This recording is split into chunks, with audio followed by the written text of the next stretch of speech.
What's up, y'all? We about to go live here on Love the Jam Radio.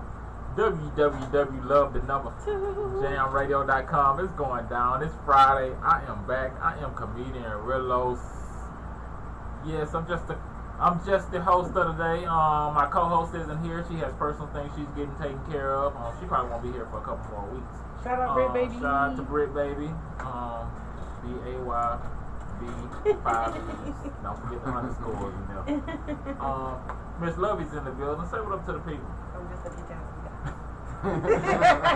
And we running a little bit behind, but our special guest is here. We want to wait and get it started with him so he can catch the full effect of the show. I've been trying to get him here, for quite some time now. We've been hitting each other back and forth now, here and there. Then when the quarantine going on, it's kind of hard to link up with people because everybody doing their own thing. And this small business owner has been doing his thing during the quarantine. I want y'all to give it up for Mr. Chaz. Yes, sir. Appreciate you, man. I appreciate y'all having me here. Mr. Palmer Print and Press himself is in the building. He brought some goodies. Yeah. I didn't dig in the treasure box because I didn't want to get in the box. I didn't want to be first, Hey, then I look like a greedy ass nigga. Nah, I'm a greedy ass nigga. I just don't want to look like one. Yeah, exactly. That's one of the things you just don't want to put out there to the guests. Nah, you're right. Brother, come. But I did take a peek when he went to the back and he wasn't looking. It looks like we're gonna. I'm gonna grab a couple things out of it. How you feeling today, sir? I'm feeling good, bro. I appreciate you having me on here. Man, I really I've been my fiance, soon to be wife, she mentioned him to me, and then I actually had a conversation with him at his house, and after speaking with him one-on-one, I'm like, man, I got to get this guy on my show.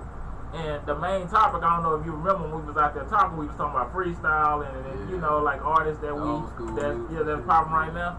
And we actually have a segment that we do on Fridays called Freestyle Fridays. And it's sometimes Lovey cues up instrumental and we do our thing. Man, it's like y'all love, bro. I ain't freestyling by 10 years. It don't matter.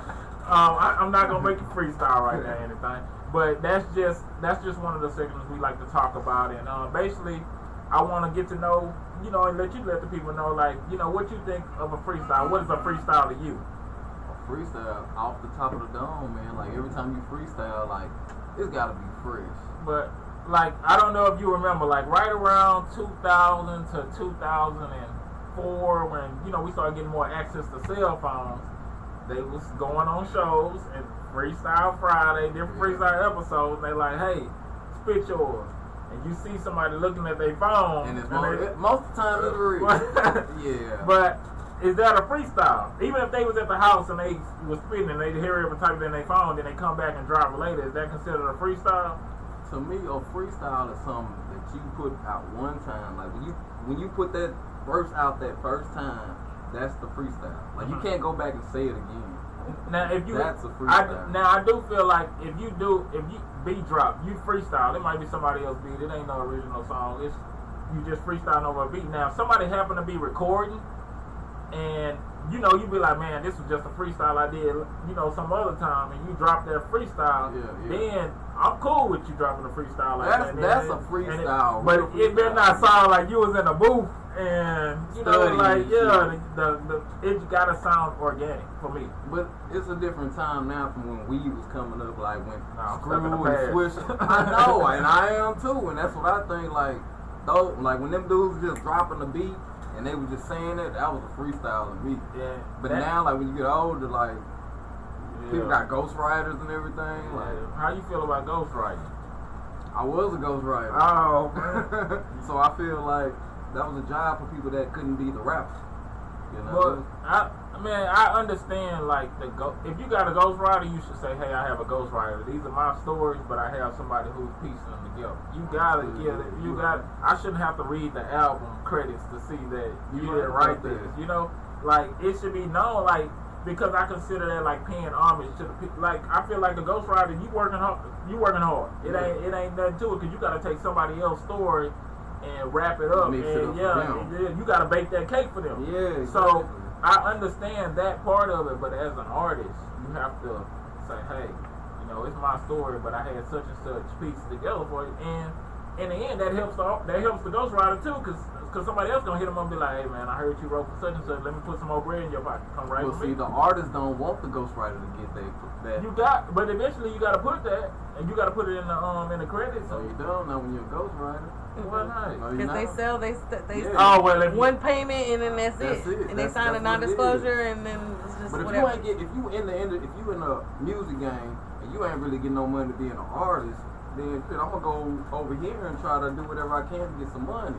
So like Plus when I they started, network like a motherfucker. yeah, and that's the thing, you network. So when I started ghostwriting, it was when SoundCloud just jumped off. Mm-hmm. I was a rapper before then. But when SoundCloud jumped off, I was making more money because these young dudes is paying way more money than you gonna get paid to go do a show in Bumfuck. So how do you approach somebody with a ghostwriting sale? Do you be like, don't? They come to you. They come to you like with those like SoundCloud and stuff like that. Like you're a songwriter. Like you put yourself out there as a songwriter. Mm-hmm. So that's your profile, really. So yeah, they know basically. So they know that you done wrote this song, but they want that song. See, I couldn't be no ghostwriter because they wouldn't have to look for me. I go looking for them. Now, when you want to be an artist, though. No, I wouldn't even want to be an artist. I tell them like, hey, you know, I see what you did there. That song jam.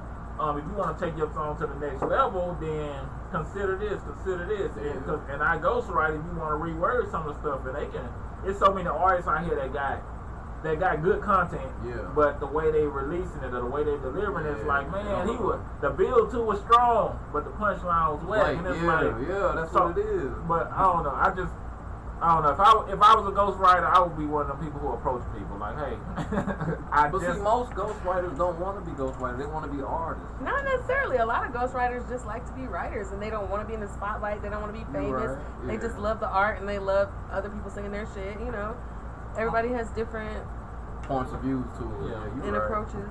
I don't know. I just feel like if you're gonna call it a freestyle, just getting back to it needs to be a freestyle, like off done right then and there. Of course, you're gonna refer to things that you said before in the past. Yeah. Like you ain't gonna use no words you've never used before, but it still has to be something to it. And I feel like if somebody freestyling, we in a room and we just kick a beat, we freestyling, you should at least be able to point out something in the room. Yeah, like that's what freestyling. If you don't address nothing in the room and you rapping with your eyes open, like, now if your eyes is closed and you in the zone, you doing your thing, and it's at ease and you like killing it, but we can tell like it ain't no pre-written stuff. Then I understand that. But if you looking around the room and you vibing off this person's energy and everybody rocking with each other, if it's two people, somebody gonna freestyle and that person better say something and you got a reference.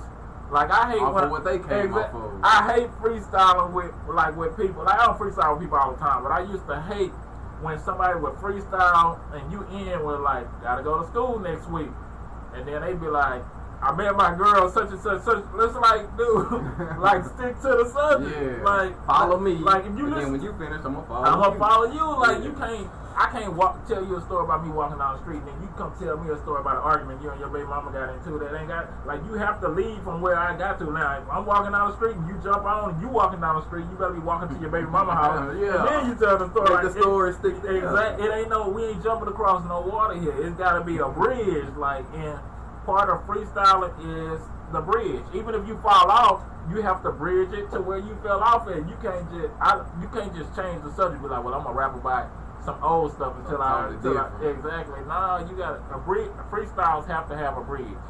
You can't just be rambling on and it just don't match up. And then your boy back door rapping about something on his album, and it's like, nah, man, that ain't no freestyle. And for me, I can't even like.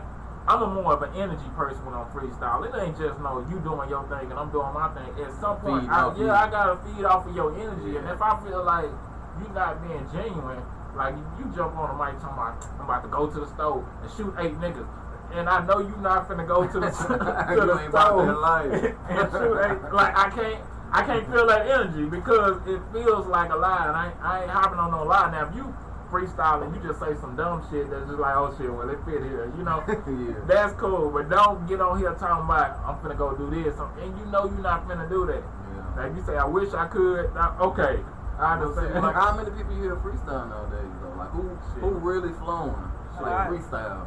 I'm talking about these young cats. Young cats, old cats, it's always a cipher going on. It's a culture. So. It ain't too many people that just out here just busting out a freestyle. Like there's people that do freestyles every day on the Instagram. Like, it's all kinds of freestyle stuff going on. As long as they ain't looking at no phone. They're holding the phone recording, looking at it, and then the camera. Now, look, if you're looking at the camera and you freestyling, and people watching you, like, if you got at least 4 or 5 viewers, and they commenting, you should be able to freestyle about what they commenting.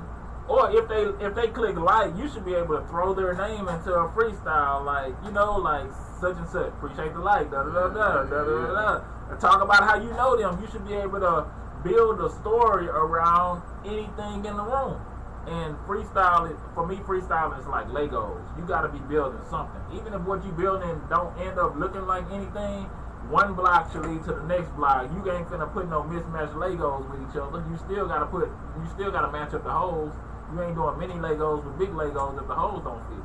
So a freestyle, you have to have, the holes gotta fit somewhere.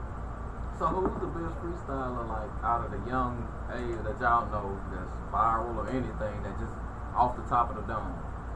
Off the dome? Love it. I mean, I know 3D, she be my favorite one, but I don't know if hers be off the dome, her freestyles. So with the word being used so loosely, it's kind of hard to determine who's really freestyling. Yeah. Who's, I don't know. by his definition, freestyling. Yeah, when you get to a certain level, you might just not have time to freestyle.